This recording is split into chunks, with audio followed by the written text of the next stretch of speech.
Today we're joined by SJSU faculty Dr. Tina Karani, who's going to discuss the value of immersive storytelling and public relations. So Tina, really looking forward to this topic and our conversation for today. But before we get into that, can you introduce yourself to our viewers by sharing a few of the significant moments that shaped who you are and led you to where you are today with SJSU? Sure. Thank you for inviting me, Brian. I'm excited to be here and discuss how the transformative power of immersive storytelling and how I can kind of support the students in their immersive storytelling type of projects. My journey has been shaped by passion for making learning more accessible, equitable, and innovative. And I'm looking forward to sharing how we can achieve this through the work that we do at San Jose State University. Sharing about my key turning point in my career, I should mention that my visit to the School of Blind and Visually Impaired in Louisiana, it was like the last summer of my grad school. Where I just kind of like passed by the school for blind and visually impaired, and I was just curious. My curiosity was that kind of what led this, but I went to the inside the school and I studied the art materials and their kind of like the learning materials for the blind and visually impaired. That really affected me. I remember interacting with this kid, Chloe.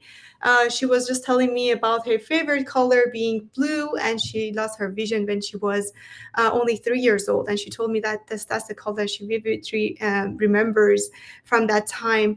And that inspired me to create a color wheel, is a black and white color wheel that was kind of had thermal sensors as well as like some audio sensors, and I presented that in a conference that same summer. That really shaped my journey, and I learned kind of like how I can integrate empathy into my work, how I can kind of design experiences that go beyond vision, that are kind of interactive and immersive, and I think that really kind of shaped my journey. Yeah. Wow, that's really incredible. Yeah, thank you for sharing your background with us and just some of the experiences that you've had and how they've really informed and inspired where you are now and what your motivation is. I think just some of those different things that you talked about, how you can really think about empathy and being empathic, and also really thinking about being inclusive and accessible, but also being innovative. And then, like you said, using like immersive technologies and kind of synthesizing all of those things, bringing all those ideas together to make a really cohesive learning experience is just really cool.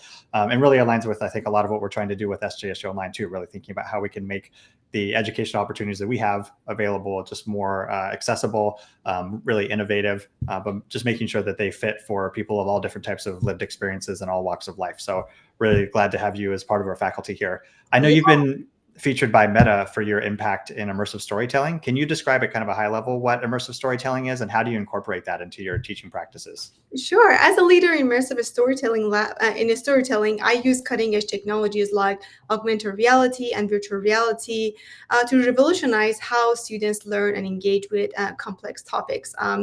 My my work was recognized by Meta because it pushed the boundaries of education, making learning more dynamic and impactful. My students kind of gain hands-on experience with cutting-edge tools like AR, VR, and also AI, new update, giving them exposure to the latest technologies shaping the industry today. In terms of what tools the students learn, to kind of create immersive storytelling type of projects, the students learn, of course, Adobe, as well as Unity, they also use Insta360 and Premiere Pro for their 360 type of immersive documentaries that they work on. So they learn a variety of different tools to work on these immersive storytelling pieces that really prepares them for innovative roles in media and technology. Yeah. That's awesome. It sounds like a class I would have loved to have taken when I was a student. Yeah, I mean, there's really no shortage of just new tech tools and technologies that keep coming out. And like you said, just really diving deep into whether it's AR or VR or AI. There's just so many different tools and platforms, and just it's like skills that people can learn and frankly will need to learn to be able to just stay kind of relevant and competitive and whatnot, and to really think about how they can just be able to adapt to different types of platforms or mediums or technologies or things along those lines. So it's really cool just to know that you're on the forefront of that and you're being recognized by organizations beyond SJSU as well. And I know you're teaching the course Advanced New Media Technologies with SJSU Online. Can you talk about what that course consists of and share an example or two of some of the experiences that your students have in the course? Of course, I've been teaching this MCOM 163 for the past, oh my God, past 5 years or so. Students really enjoy, like, the whole curriculum, from the very first lessons that they learn on, like how to creating like a kind of like more like still type of visualizations. It could be like posters, campaigns, to the second half of the course where students like learn the how to for like video editing and and also some sort of animation. So like some more like a moving piece. They kind of like they learn so much about Adobe, like in the whole program. We first start with Adobe Photoshop and then learn a little bit about Adobe Illustrator. And then after that, for the second half of the course, the students learn about Adobe Rush for like editing their videos, and Adobe Premiere Pro. They have the option to choose one of those tools. My curriculum includes tutorials for both programs, depending on how what are the advanced tools they want to use for their video editing project. And then they also kind of like learn about augmented reality. So to kind of like learning how they can create an augmented reality piece, that can kind of showcases their training of this program. So because they can create their assets, the 2D assets in Photoshop and Illustrator, and bring that to augmented reality and to create an immersive experience. Sometimes depending on our bandwidth and how fast the students can catch up, I also include some 360 documentary assignment that's usually for an extra point, which the students really enjoy. Their students can come, kind of like to office hours to learn more about some of these tools and technologies. But yeah, they will learn so much about Adobe, and everyone, all the my colleagues ask me like, how can we include all these Adobe tools in one semester? And I just mentioned that Adobe is not like 2, 3, or 5 years ago. I remember having a class on Adobe Photoshop for an entire semester, and there were still things to learn. But now with tools like Adobe Express and Adobe Firefly and some of the newer tools, you can quickly get things done a lot faster than before. So that's why we include more and more projects that really help the students build a portfolio in this class. That sounds awesome.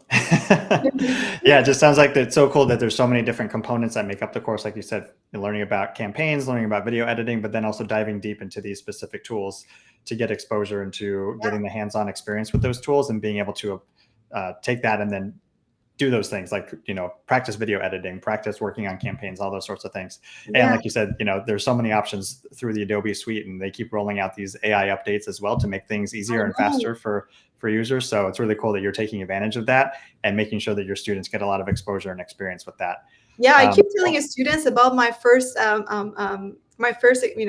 job as an intern in an advertising agency. That was a little over 15 years ago, and then I remember like I was given a task to remove a tree from there was a photo of this bank building, and they asked me to kind of remove this tree from this photo because it was a dead tree, didn't look that interesting for for the website. So I spent probably, I remember, a week kind of like doing kind of like removing that tree to make it like look all like natural, kind of the building has a building texture, not just painting color over it.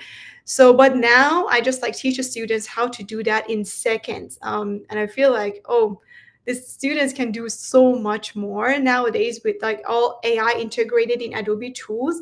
And I think not all the programs like teach you these skills. Our being an Adobe Creative Campus, we really help the students to take advantage of their free access to all these Adobe tools, and then kind of like and how they can kind of use that in their workflow to get things done faster.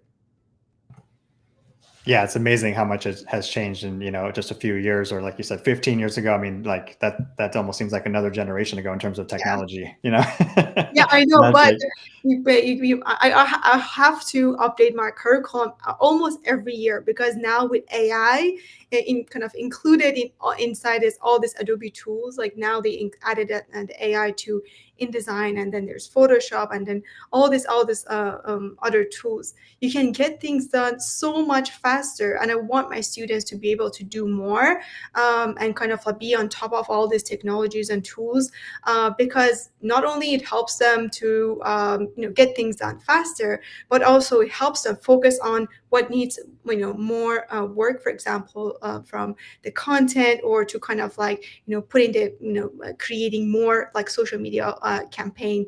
There's so much more they can do now, with this in for example in a week, compared to last year. So I want my students to be learning all these kind of like shortcuts and these fast ways to get things done. Hmm. Yeah, I agree. And it's just amazing to hear that, like, one, you're just staying up to date and you're on the forefront of all these updates and implementations that are happening, and that you're passing that knowledge and wisdom and expertise along to our students so they can get that exposure as well. I feel like you've already answered my last question a little bit, but knowing that they get exposure to all these different tools and experiences, how do you think that can go about, like, really preparing them for the opportunities beyond their courses and beyond SJSU? Yeah, of course. Yeah, I kind of covered that, I think, in the previous response to your question. But being an Adobe education leader, I am kind of like aware of like what's coming up in terms of like new updates from Adobe, and attending and presenting in so many different conferences and sessions. I know what are the required skills for the job market. Like 10 days ago, I attended the Meta Education Summit. A few weeks before that, I attended the AEJMC. That was a couple of months ago, actually 2 months ago. Attended the AEJMC conference, and in all these conferences, I'll like learn what exactly the required skills nowadays. I definitely see AI being one. And taking just like attending conferences, and just like also chatting with other colleagues in these conferences, and kind of like learning these kind of like in the newsletters and such. I kind of like understand what exactly students need to apply for jobs, so I bring that to my classroom and include that in my curriculum. I think that is like the way I help the students to stay up to date. And also should mention that um, our students' work is showcased in international festivals that really provide the kind of like to showcase the skill that they learn in this program, and as well as kind of like connect kind of a sorry yeah, making connections with like industry leaders in that space. We definitely have some students that reach out and let us know that presenting their work and winning awards at these different festivals really help them, kind of connect with some potential, recruiters that really help them, just get the jobs they apply for. That's awesome. I feel like it's just so great to hear how there's just such an abundance of opportunity, and it's not just isolated to the specific courses that they're taking. Like you said, Yeah. you're really looking at what's happening out in society, what's in development, what's being implemented, what's being adopted, what are some of the necessary skills and experiences and tools that people need to know how to use to be just really well-rounded and really competitive. And you're bringing that into the classroom. Your students are getting a lot of hands-on experience. They're able to apply those experiences outside of your classroom as well. So just feels like they're being really well prepared, not just to succeed within your class, but also to succeed beyond SJSU as well, and be able to just adapt to any new challenges or new technologies, or be able to problem solve and think creatively, and and apply what they're learning very quickly. So that's awesome to hear that, again, that you're just really on the forefront of all that, and really glad to have you again as part of our faculty for SJSU Online. So thank you for sharing your insights with us, and thank you to our viewers for watching. Feel free to visit our website if you want to get in contact with our enrollment